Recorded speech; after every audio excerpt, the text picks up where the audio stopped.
On September the 15th, 2022, the Ethereum Merge is happening. What is the Ethereum Merge and what are the implications for holders of ETH? That's what I'm going to be talking about in this video.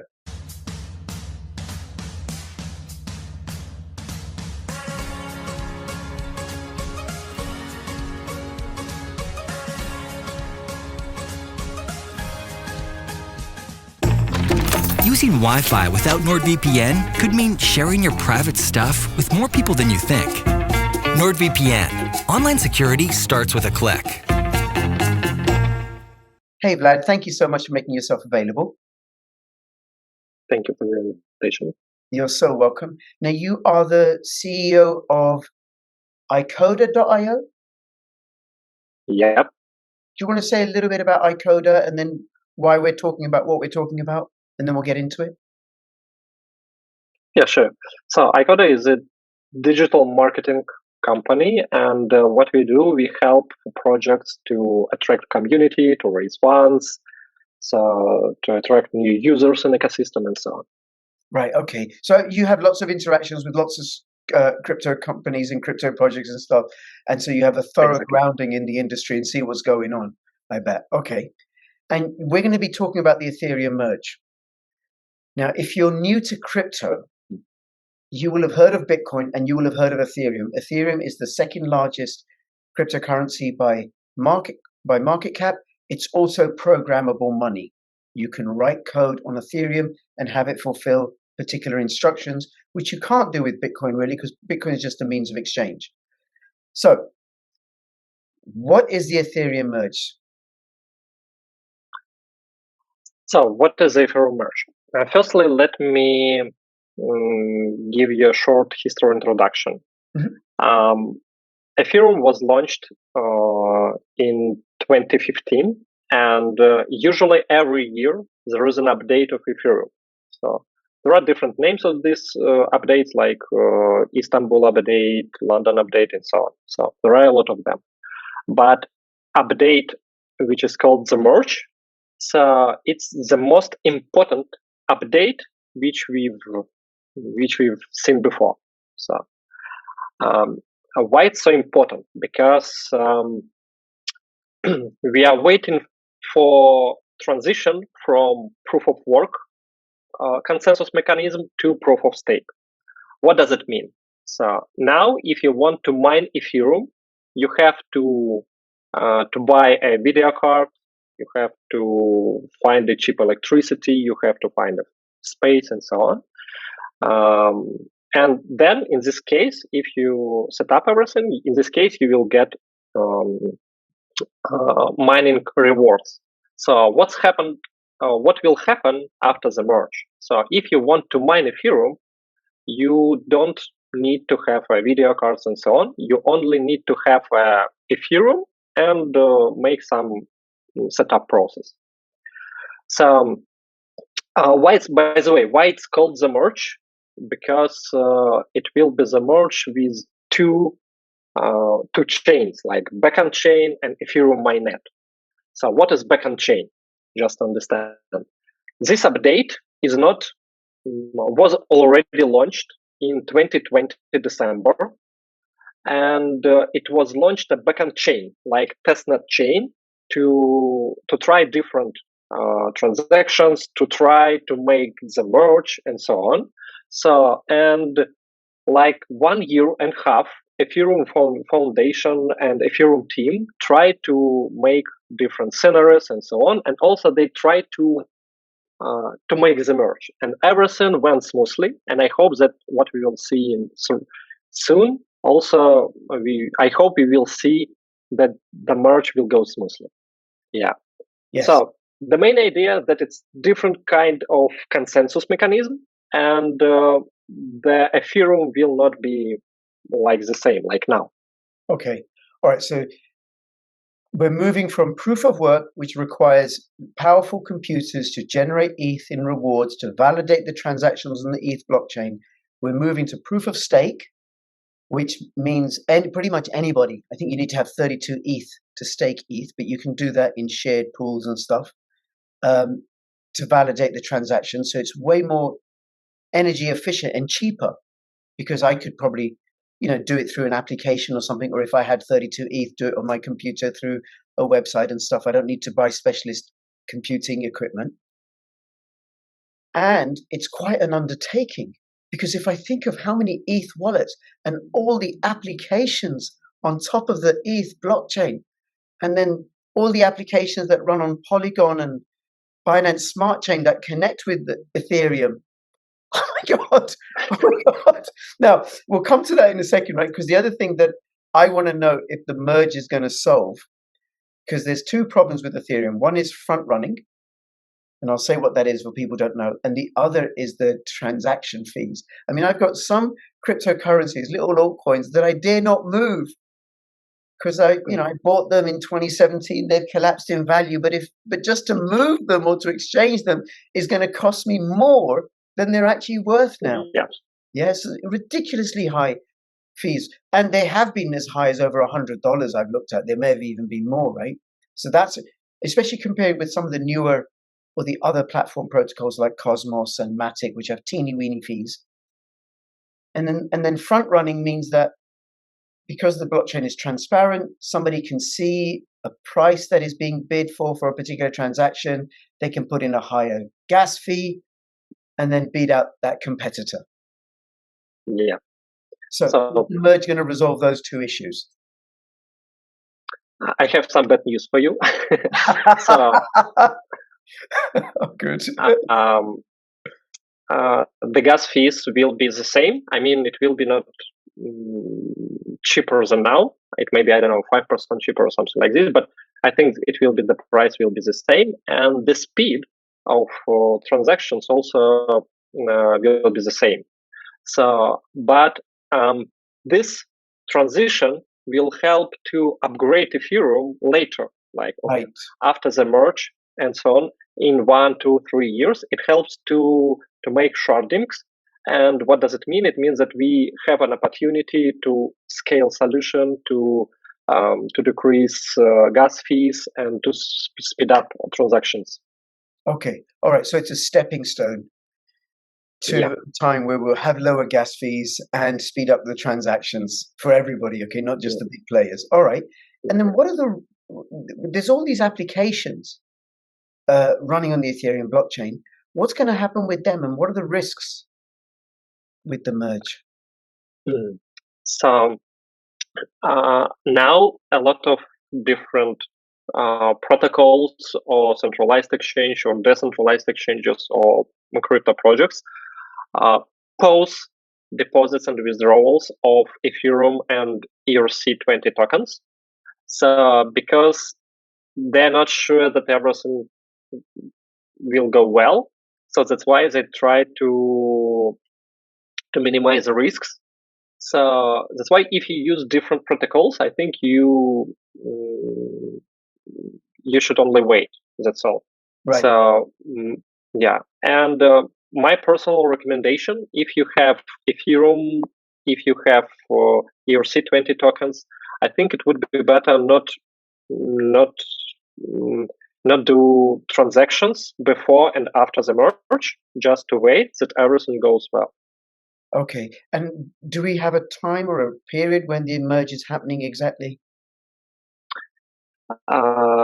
So the merge will happen on specific Ethereum block, and now it's clear that it will be on 15 September. Right, and an idea of what time, roughly? I don't know exactly time, to be honest, but I think it will be known now, and I think on 15 September, of course. Okay, so the safest thing would be for people to not to do anything with any ERC20 tokens or ETH on the 15th of September. Yeah. Okay, because so if you've got your ETH in a hardware wallet, keep it in the hardware wallet, in your ERC20, keep them in your wallet and stuff.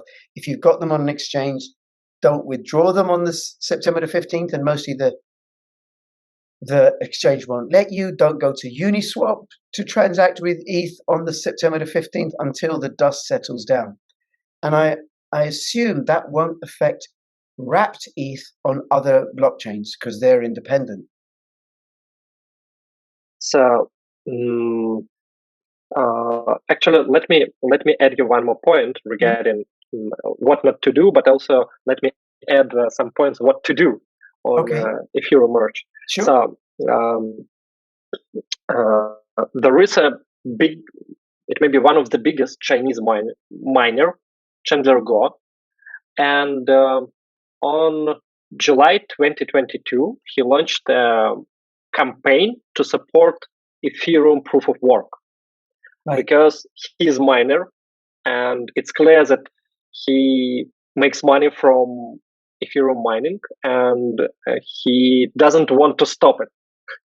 So, and it means that after the merge, will be two different kinds of Ethereum, like Ethereum proof of stake, like Ethereum mainnet, and Ethereum proof of work. By the way, some of the biggest exchanges already accept Ethereum proof of work, like Balonix, Gate.io, if I'm not mistaken, Binance.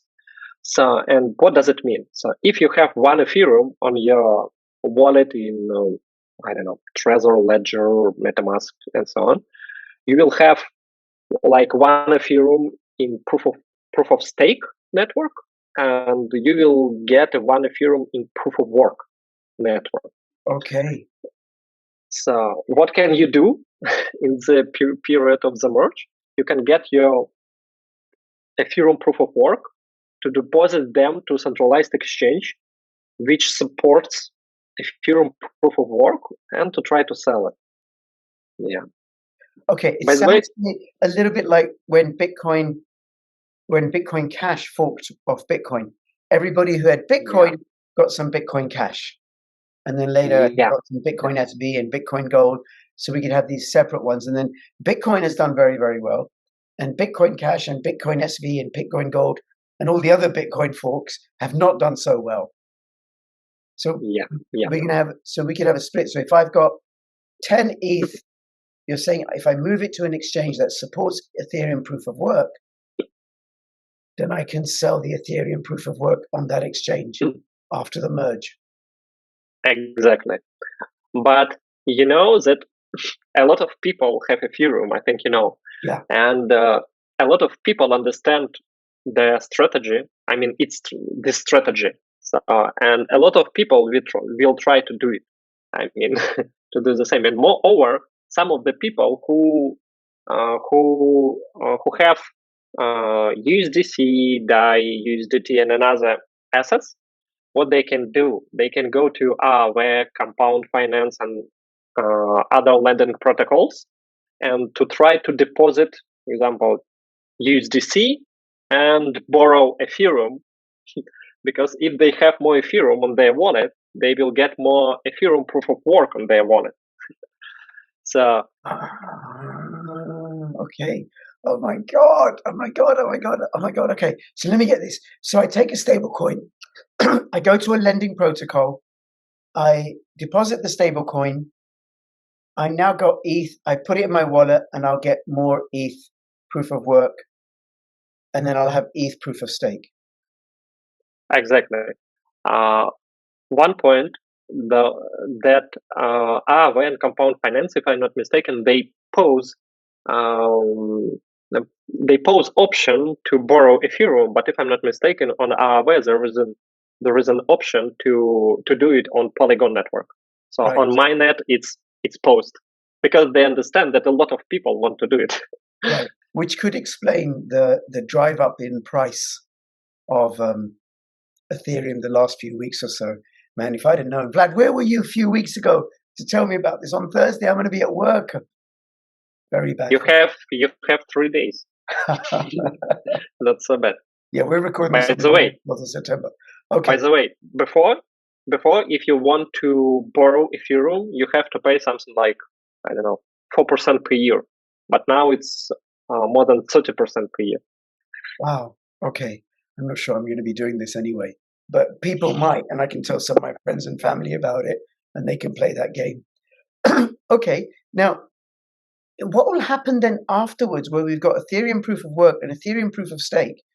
what happens to the applications that are built on top? Are they going to get double as well?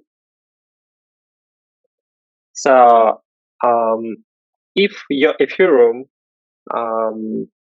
is deposited to applications, basically no, you will not get Ethereum proof of work. So you can go Ethereum proof of work only if you have your Ethereum on your wallet, like Cold Wallet, Ethereum Trezor, MetaMask, and so on. Right. Okay, wow. And how do you think this will affect the other EVMs, the other Ethereum virtual machines like Binance, like Binance Smart Chain, like Matic, like Evmos?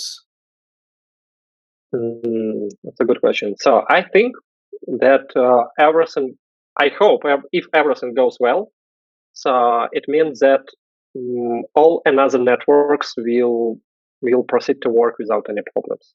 Right. Okay. And then if I've got ETH in my wallet, in my Exodus wallet or my hardware wallet, and I'm not going to go and loan it out and try and get some more, is there anything I need to do? So you need just to, after the merge, you need to add in your MetaMask just one more network, like proof of work network, and you will see your Ethereum. That's all. Okay, and that's pretty simple because there's all the other. Well, it's pretty simple for me, right? But you can work it out by going to the MetaMask website. You can have a look and you add the parameters for the other blockchain. Like right now, I can go from the Matic network, the Polygon network, and Binance Smart Chain network, and the Evmos network, and others as well. Okay. Oh my gosh. And then what do you think will happen to the price of Ethereum afterwards on September the 16th? I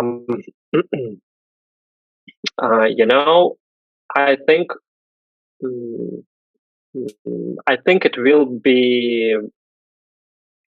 It may be the same like now. Mm-hmm. I mean, I'm not expecting like big increase or big decrease. If something go wrong with the merge, of course, the price of the Ethereum can go down. It's clear. So, but if everything will be okay, so I think the price will be the same. But my forecast is that it may be in 1 year and 2 years, the price of Ethereum will go up because after the transition from proof of work to proof of stake, so the production of Ethereum will be decreased by 90%. For example, now every year, firstly, Ethereum has an inflation model. So every year is produced like more than 5% of Ethereum every year. Mm-hmm. So, and after the merge, so it will be only 0.4% per year. So it means that the production of Ethereum will be decreased by more than by 90%. So if the demand will be the same, it means that the price should go up. And moreover, in new model, I mean in the proof of stake consensus mechanism, part of the gas will be burned. So it means it also helped to push the price of Ethereum up. Right. Okay. That's why. Yeah, and I hope that Bitcoin halving also can help to push all crypto market up. Yes. I think that's June. I think about February 2024. We're looking at. Yeah. Okay. And usually the price, if I remember correctly, spikes about a year after the halving. It goes through the roof, and people are right now. I reckon they are accumulating and consolidating and slowly building in anticipation of the next halving. Okay, so that's the Ethereum merge. Now, what will happen next? What's the next stage in Ethereum's development?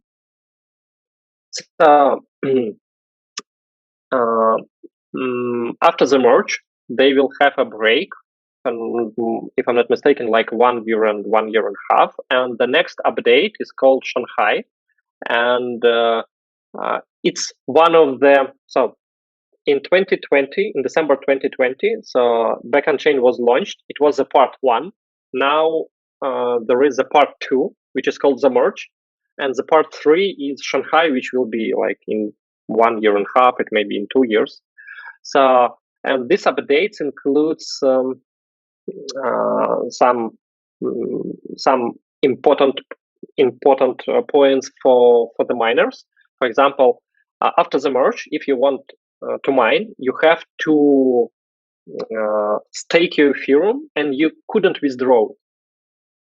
So, and by the way, it's also one of the reasons why do I think that the price of the Ethereum will go up, because a lot of people, for now it's more than 400,000 miners already locked their Ethereum and they couldn't withdraw immediately. Wow. So, and after Shanghai update, miners can withdraw Ethereum